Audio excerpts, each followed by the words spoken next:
সাকিব ভাইয়ের নামে আমরা একটা এডিশন টেপ টেনিসের নাম হচ্ছে নাগিন ব্যাট, এটা হলো সাকিব 75। তো উনি সাধারণত কল করে বলে যে একটা ভালো ব্যাট পাঠাতে, আর কিছু না, ব্যালেন্সটা ভালো হবে, বাস এইটুকুই। যে উনি জাস্ট একটা কথাই বলছে যে আমি এমকেএস দিয়ে খেলবো এই জন্য বিকজ এটা বাংলাদেশের ব্র্যান্ড। আমি বলবো মুশফিক ভাইয়ের ব্যাট বানানো আমার কাছে মনে হয় সবচেয়ে, মানে এটা বলবো যে একটা কি বলবো অনেক ডিফিকাল্ট। ভাইয়া আপনার সামনে একটা ব্যাট, নাম্বারটা 75, বলার অপেক্ষা রাখেন আসলে ব্যাটটা কার। তো এই ব্যাটটা বানানোর পেছনে আসলে সাকিব ভাইয়ের আপনাদের প্রতি নির্দেশনাটা কি ছিল, বা কি চিন্তা করে সাকিব ভাইয়ের জন্য ব্যাটটা বানানো? আচ্ছা, আমি যদি বলি যে ওনার নির্দেশনা ওরকম থাকে না। এর আগে আমি ওনার জন্য ব্যাট বানিয়েছি। তো উনি সাধারণত কল করে বলে যে একটা ভালো ব্যাট পাঠাতে, আর কিছু না, ব্যালেন্সটা ভালো হবে, বাস এইটুকুই। বাদ বাকি বলে দেয় এশিয়ান ভাই আপনি তো জানেন কী করতে হবে। জাস্ট ওনার ব্যাট ম্যানুফ্যাকচারিংয়ের আমি যদি বলি যে ক্রাইটেরিয়া এতটুকু, এর বাইরে আর কোনো অনেক কিছু বলে না। যে অনেক প্লেয়াররা থাকে স্পেসিফিকভাবে যে গ্রেন এতগুলো থাকতে হবে, বেশি গ্রেন থাকতে হবে, মানে এই জিনিসটা উনি কখনো আসলে বলে না। জাস্ট ওনার একটা ভালো ব্যাট আর ভালো ব্যালেন্সের ব্যাট হতে হবে, এইটুকুই। চিজি আইসক্রিমের সাথে ভেলভেটি কেকের মিশ্রণে পোলার রেড ভেলভেট আইসক্রিম, মন ভালো থাক। ইদানিং সাকিব ভাই দেশে আসা নিয়ে অনেক কথাবার্তা হচ্ছে, বোর্ড থেকে, সরকার থেকে। সামনেই পাকিস্তান সিরিজ। তো পাকিস্তান সিরিজ নিয়ে আসলে সাকিব ভাইয়ের জন্য কোনো স্পেশাল পরিকল্পনা, স্পেশাল ব্যাট বানানো হয়েছে কিনা? এটা আমরাও অনেক দিন ধরে শুনতেছি এবং আমরাও খুব আশাবাদী, এবং আই থিঙ্ক আমি মনে করবো যে নট এমকেএস, আমি বলবো যে পুরো বাংলাদেশে যারা ওনাকে আসলে পছন্দ করে সবাই আসলে এই জিনিসটার জন্য ওদের আগ্রহে বসে আছে উনি কবে আসবেন পাকিস্তানে। ওই কারণেই উনি আসার কথা চিন্তা করে আমরা নতুন এই স্টিকারটা তৈরি করছি, সাকিব শাহ 75। যে আমরা মানে অধীর আগ্রহে আছে উনি যদি বাংলাদেশে আসে এবং পাকিস্তানের সাথে খেলে, তাহলে হয়তো আপনারা দেখতে পারবেন যে এই ব্যাটটা নিয়ে উনি নামতেছে। ওই যে পাকিস্তান সিরিজের কথা চিন্তা করে আসলে আমরা যেহেতু আগে থেকেই শুনছি যে উনি নাকি বাংলাদেশে আসবে, সব প্রসেস চলতেছে, তো ওই জন্য আসলে নতুন স্টিকার, নতুন ভার্সন করেই আসলে আমরা এই ব্যাটটা লঞ্চ করেছি। সাকিব আল হাসান তো আসলে কোন কোম্পানি স্পন্সর হতে হলে ব্র্যান্ডিং এর আসলে অনেক টাকা নেয়। তো এমকেএস এর আসলে আপনারা কত টাকা দিচ্ছেন? আচ্ছা, এইটা আমি যদি সবার প্রথমে আমি যদি বলি যে ধন্যবাদ জানাই ইমরুল ভাইকে, যেহেতু ইমরুল ভাই ওনার সাথে কথা বলছে অনেক, ওনার সাথে পুরনো বন্ধুত্ব। সো ইমরুল ভাই যখন ওনাকে রিকোয়েস্ট করছিল, তো উনি তখন বলছিল ঠিক আছে আমি যখন খেলবো বা শেষের দিকে তখন আমি এমকেএস দিয়েই খেলবো। আর ওনার একটা কথা আমার খুবই ভালো লাগছে, এটা রিয়েলি এটা আমাদের জন্য অনার, যে উনি জাস্ট একটা কথাই বলছে যে আমি এমকেএস দিয়ে খেলবো এই জন্য বিকজ এটা বাংলাদেশের ব্র্যান্ড। ওনার মানে এই কথাটা আমি আমার পার্সোনালি যদি বলি যে আমার খুব মনে লেগেছে, যে উনি যখন বলছে যে এটা আমি এমকেএস দিয়ে খেলবো, কারণ অনেক ব্র্যান্ড আছে ওনাকে অনেক টাকা স্পন্সর, আসলে উনি ইমরুল ভাইকে এটা বলছে যে আমি ফ্রি অফ কস্ট খেলবো। ওনার মতো একজন প্লেয়ার আসলে ওনাকে এক কথায় প্রকাশ করা যাবে না, উনি আসলে লিজেন্ড প্লেয়ারদের কাতারে ওনাকে আসলে ধরা হয়, আপনারা সবাই জানেন।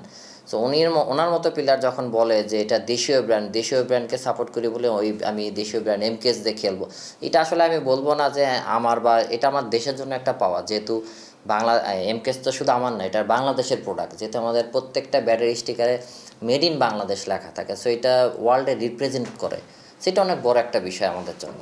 এই বর্তমানে আপনারা ন্যাশনাল টিমের আর কোন কোন প্লেয়ারের জন্য ব্যাট বানাচ্ছেন? আচ্ছা, রিসেন্টলি আমি যদি বলি যেমন আমাকে লিটন দাস আছে, উনি অর্ডার করেছেন ওনার ব্যাটের জন্য। সো অলরেডি ম্যানুফ্যাকচারিং হয়ে গেছে, করা শেষ। তারপর রিশাদ আছে, ওনার জন্য ব্যাট ম্যানুফ্যাকচারিং করা হয়ে গেছে। সো ইনশাল্লাহ আমরা কালকের ভিতরে ওনাদের ব্যাট ছেড়ে দেবো। আচ্ছা, কার ব্যাট বানানোর জন্য কি ক্রাইটেরিয়া থাকে যে আমার ব্যাট এরকম হতে হবে, বা কার ব্যাট বানানোটা সবচেয়ে বেশি কষ্টকর আপনার কাছে মনে হয়? আমি যদি বলি যে আমার কাছে মনে হয় আমি অনেক প্লেয়ারের ব্যাট বানাচ্ছি, অলমোস্ট বাংলাদেশ ন্যাশনাল টিমের সব প্লেয়ারের জন্যই ব্যাট ম্যানুফ্যাকচারিং করছি। আমি বলবো মুশফিক ভাইয়ের ব্যাট বানানো আমার কাছে মনে হয় সবচেয়ে, মানে এটা বলবো যে একটা কি বলবো অনেক ডিফিকাল্ট, কারণ ওনার অনেক ক্রাইটেরিয়া থাকে। First of all would selection করতে হয় আমাকে ভালোভাবে, উড ব্যাট ম্যানুফ্যাকচারিং আগে ওনাকে উডের ছবি পাঠাতে হয়, উনি সিলেকশন করে দেয় যে এইটা নিবে, টুইন কালার উড হতে হবে, 10টার উপরে গ্রেন হতে হবে, বা শেপের দিক থেকে উনি অনেক, যেহেতু আপনারা সবাই জানেন যে উনি ব্যাটের বিষয়ে সবচেয়ে বেশি সিরিয়াস সবাইকে, এই জন্য ওনার ব্যাট বানানো আমার কাছে মনে হয় অনেক ডিফিকাল্ট, অনেক আসলে আমি একটা ব্যাট আমার নর্মালি একটা ব্যাট বানাতে 10 থেকে 15 মিনিট সময় লাগে, বাট ওনার ব্যাট আমাকে 2-3 দিন ধরে বানাতে একটা ব্যাটই। সো আই থিঙ্ক মনে হয় যে ওনার ব্যাট বানানো আমার কাছে সবচেয়ে ডিফিকাল্ট মনে হয়। আপনি তো গত কয়েকদিন আগে শ্রীলঙ্কা গেছিলেন, গতকালই শ্রীলঙ্কা থেকে জি। এসেছিলেন। তো ওইখান থেকে আসলে কি জন্য গিয়েছিলেন, আর ব্যাট বা কি আনবেন আর কার্ড? আমি শ্রীলঙ্কাতে গেছিলাম মূলত কোকোনাট উডটা আনার জন্য, যেটা আসলে বাংলাদেশের সবাই জানেন যে টেপ টেনিস আমাদের এখন অনেক প্রচলিত, সবাই পছন্দ করে। আর আমাদের টেপ টেনিসটা পুরোটাই আসলে ফলো করে পাকিস্তানকে, যেহেতু পাকিস্তানে সবাই আপনার টেপ টেনিস খেলে এবং কোকোনাট উড যেটাকে আমরা বলি এইটা খেলা হয়। সো এই জিনিসটা কার্ডটা আনার জন্য সাধারণত আমাকে শ্রীলঙ্কা যেতে হয়, যেহেতু শ্রীলঙ্কা থেকেই পাকিস্তানে ওখান থেকে ওরা সাপ্লাই নিয়ে থাকে। সো ওই জন্য আসলে যেতে হয় যে প্রত্যেকটা কার্ড আমাকে ইন্ডিভিজুয়ালি সিলেকশন করে বেছে টপ গ্রেডের কার্ডগুলো নিয়ে আসি, যাতে আমরা সেম কোয়ালিটি, পাকিস্তানের মতো সেম কোয়ালিটি এবং কম দামে যাতে আমরা দিতে পারি। এই জন্য ওখান থেকে যে সিলেক্ট করে ইন্ডিভিজুয়ালি আমি প্রায় অলমোস্ট 14 দিন ছিলাম, প্রায় 10,000 কার্ড কাটা হয়েছে। তার ভিতর থেকে আমি মাত্র 5,000 পিস সিলেক্ট করে নিয়ে আসতেছি। আমাদের সামনের মাসে আমরা 2টা নতুন প্রোডাক্ট লঞ্চ করতে যাচ্ছি, ওর জন্য স্পেশাল কিছু উড নিয়ে আসছি। একটা যেমন হাল্ক, আপনারা এর আগেও জানেন, আর একটা হলো সেকেন্ড হলো সাকিব ভাইয়ের নামে আমরা একটা এডিশন টেপ টেনিসের নাম হচ্ছে নাগিন ব্যাট।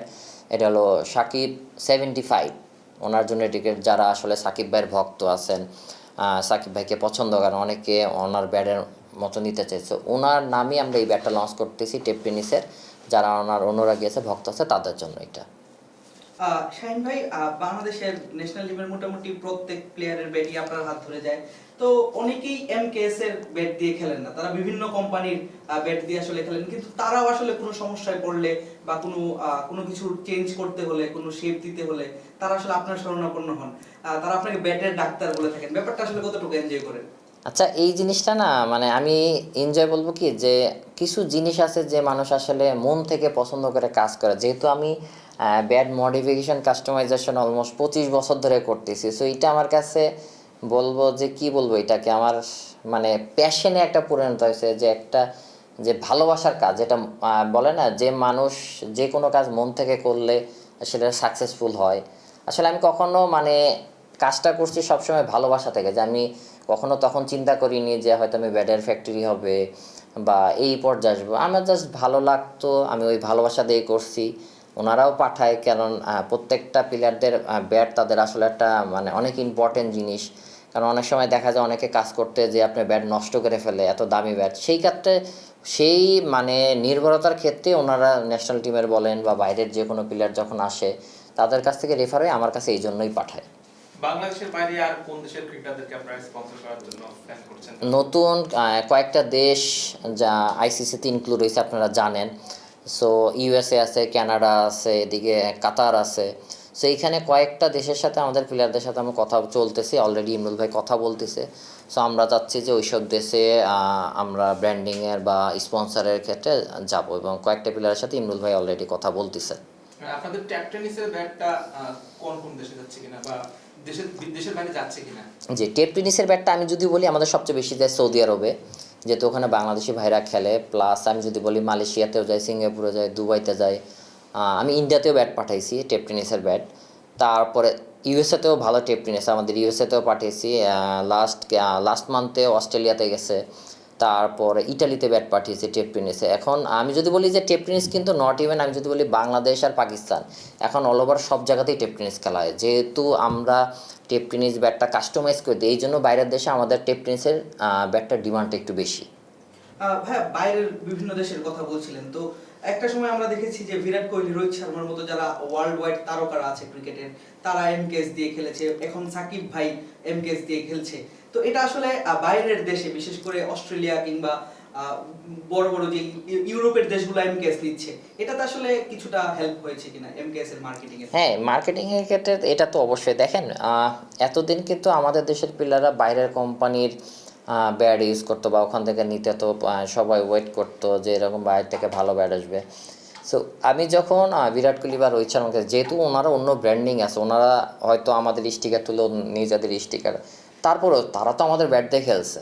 এইটা কিন্তু আমাদের অনেক বড় একটা অ্যাচিভমেন্ট, আমাদের এইটা আমি বলবো আমাদের দেশের অ্যাচিভমেন্ট, যে আমাদের বাংলাদেশের ব্যাট দিয়ে তারা খেলছে। এতদিন বাইরের দেশ থেকে আমাদের আসতো, এবং বাইরের দেশে আমি ধন্যবাদ দিব যে আমাদের প্রবাসী ভাই যারা আছে, তারা কিন্তু মানে অনেক গর্বের সাথে বলে যে আমাদের দেশেরও একটা ব্র্যান্ড আছে এমকেএস। তারা কিন্তু খুব উইলিংলি আমাদের ব্যাটগুলো নেন এবং পাকিস্তানি ভাই যারা আছে, ইন্ডিয়ান ভাই আছে, তাদেরকে কিন্তু বলে যে এটা আমাদের নিজস্ব দেশের ব্র্যান্ড। এই জিনিসটা মানে আমি বলবো তাদেরকে অনেক ধন্যবাদ, যারা আমাদের এমকেএস ব্র্যান্ডটাকে বাইরের দেশে প্রমোট করতেছে এবং তারা আমাদের এই ব্যাটটা নিয়ে খেলতেছে। ভাই, বাইরের দেশ থেকে যারা বাংলাদেশের বিভিন্ন ক্রিকেটারদেরকে বাইরের দেশের বিভিন্ন কোম্পানি ব্যাট স্পন্সর করে, সেই ব্যাটগুলোর মান কেমন হয়, আর আপনারা যাদেরকে স্পন্সর করে সেই ব্যাটগুলোর মান কেমন হয়? আমি যদি বলি যে বাইরের দেশে স্পন্সর যেসব প্লেয়ার থাকে এবং সব প্লেয়ারকে কিন্তু মানে টপ কোয়ালিটির ব্যাট কিন্তু আসে না, কারণ কি ক্রিকেট প্লেয়ার যারা আছে তারা তো খেলে, তারা তো আর ব্যাট ম্যানুফ্যাকচারিং করে না। তো তারা কিন্তু আসলে গ্রেডিং সম্পর্কে তারা কিন্তু অতটা জানে না যে আসলে কোন গ্রেডের ব্যাট আমরা পাচ্ছি না পাচ্ছি। সো আমরা আন্ডার-19 প্লেয়ারদেরকেও আমাদের 2জন প্লেয়ার আছে, আবরার আর তামিম। সো আমরা অলওয়েজ আমাদের দেশের যারা প্লেয়ার আছে, ইমরুল ভাই আর আমি, মিরাজ ভাই একটাই করছি যে আমরা আমাদের দেশের প্লেয়ারদেরকে স্পন্সর করতেছি যাতে তারা টপ কোয়ালিটির ব্যাটটা তাদেরকে আমরা দিতে পারি এবং ভালো সার্ভিস দিতে পারি। এই জন্য আসলে এই ফ্যাক্টরিটা আসলে মূল উদ্দেশ্য এই জন্যই। ভাইয়া, বাংলাদেশের টেপ টেনিসের যে মার্কেটটা বিশাল একটা মার্কেট রয়েছে, প্রায় বেশিরভাগ ব্যাটারদেরই আসলে এমকেএস ব্যাট দিয়ে খেলা হয়, তারা এমকেএস ব্যাটটা পছন্দ করে। তো সামনেই ঈদ উপলক্ষে বিভিন্ন এলাকায়, বিভিন্ন জেলায় বিভিন্ন টেপ টেনিস টুর্নামেন্টগুলো হয়ে থাকে। তো যারা টেপ টেনিস রেগুলার খেলে থাকে তাদের জন্য আসলে ঈদের স্পেশাল এমকেএস কিছু আনছে কিনা? এখন আমরা সামনের মাসে কিছু, যেমন আমি বললাম না, ঈদের স্পেশালের জন্য আমরা হাল্ক যেমন নামাচ্ছি, বাট এটা আমরা ব্যাটটা লঞ্চ করতেছি অনলি লিমিটেড। আমরা হয়তো এই ব্যাটটা লঞ্চ করবো অনলি 500 পিস, যেহেতু স্পেশাল ব্যাট এটা। সো আমরা এটা বেশি ছাড়বো না, ঈদের মধ্যে আমরা এটা লঞ্চ করব, যেহেতু এখন অনেকেই টেপ টেনিস অনেক পছন্দ করে, স্পেশাল কিছু থাকতে, এই জন্য এটাকে আমরা লিমিটেড করতেছি যে আমরা খুব শর্ট ব্যাট প্রোডাকশন করব, কিন্তু one of the best quality আমরা এটা প্রোভাইড করব। Thank you. লিড